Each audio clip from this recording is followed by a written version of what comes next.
বন্ধুরা, আবারও একটি নতুন আপডেট নিয়ে চলে এলাম।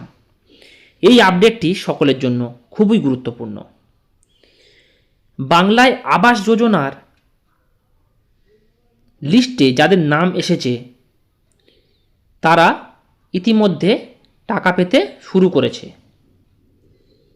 আবাস যোজনায় বলা হয়েছিল যে যাদের পাকা বাড়ি আছে তারা ঘর পাবে না।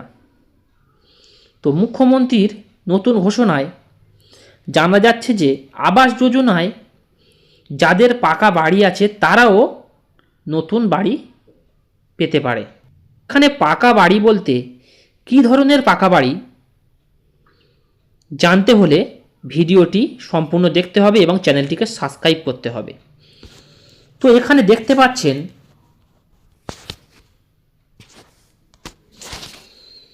পশ্চিমবঙ্গের মাননীয় মুখ্যমন্ত্রী মমতা বন্দ্যোপাধ্যায়ের নেতৃত্বে রাজ্য সরকার বাংলায় আবাস যোজনা প্রকল্পের নিয়মে বড় পরিবর্তন এনেছে। এই পরিবর্তনের মূল উদ্দেশ্য গরিব মানুষের পাশে দাঁড়ানোর জন্য আরও একটি পদক্ষেপ গ্রহণ করা।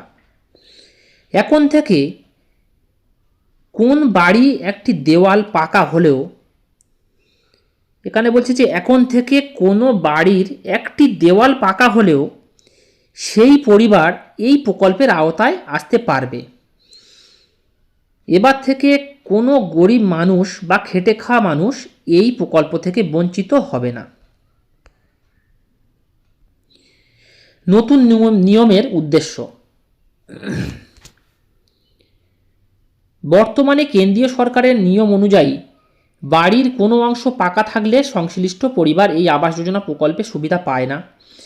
কিন্তু পশ্চিমবঙ্গ সরকারের মনে করে এমন অনেক গরিব পরিবার রয়েছে যারা প্রাকৃতিক দুর্যোগ থেকে রক্ষা পেতে একটি দেওয়াল পাকা করেছেন, কিন্তু বাড়ির অনেক অংশই এখনও মাটির দেওয়াল।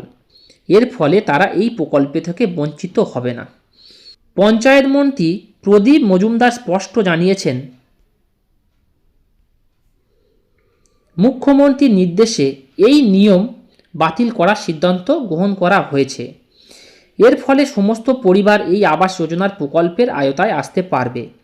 এমনকি যাদের পুরনো পাকা বাড়ি ভগ্নপ্রায় অবস্থায় রয়েছে তারাও এবার এই প্রকল্পের সুবিধায় পাবেন। নতুন নিয়মের উদাহরণ, পশ্চিম বর্ধমান জেলার কল্যার রায়ের পরিবারের আর্থিক দুরবস্থা এই প্রকল্পের অন্তর্ভুক্তির প্রয়োজনীয়তাকে আরও জোরালোভাবে তুলে ধরেছে। একসময় জমিদারি করা এই পরিবার এখন একটি ভগ্নপ্রায় বাড়িতে থাকে। যেভাবে তারা এই বাড়িতে বসবাস করছে তাদের নাম আগে এই প্রকল্পের তালিকায় উঠলেও স্থানীয় প্রশাসন বিষয়টি গুরুত্বের সঙ্গে দেখছে। কিভাবে এই সিদ্ধান্ত বাস্তবায়িত হচ্ছে? রাজ্যের পঞ্চায়েত মন্ত্রক সূত্রে সম্প্রতি জানা গিয়েছে এই প্রকল্পের উপভোক্তাদের তালিকা তৈরির কাজ চলছে। প্রাথমিকভাবে 14ই নভেম্বর পর্যন্ত এই তালিকা তৈরির সময় নির্ধারণ করা হলেও তা বাড়িয়ে 18ই নভেম্বর করা হয়েছে। রাজ্যের বিভিন্ন জেলায় এমন অনেক পরিবার রয়েছে যাদের বাড়ির একটি দেওয়াল পাকা থাকা সত্ত্বেও তারা এই প্রকল্প থেকে বঞ্চিত হচ্ছেন। সরকারি আধিকারিকদের মতে এমন বহু বাড়ি রয়েছে যেগুলোর একটি দেওয়াল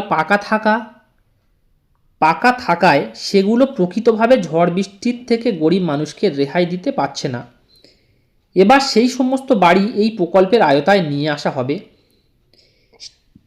সেই সমস্ত পরিবারকে আবাস যোজনা প্রকল্পের পাকা বাড়ি দেওয়া হবে। উপকৃত হবে হাজার হাজার পরিবার। এই উদ্যোগের ফলে শুধু একটি দেওয়াল পাকা থাকা পরিবার নয়, বরং যাদের বাড়ি বর্তমানে পরিত্যক্ত বা ভগ্নপ্রায় অবস্থায় রয়েছে তারা এই প্রকল্পের সুবিধা পাবেন। মুখ্যমন্ত্রী মমতা বন্দ্যোপাধ্যায় এই সিদ্ধান্ত গরিব মানুষের জীবনে এক নতুন আশার আলো দেখিয়েছে।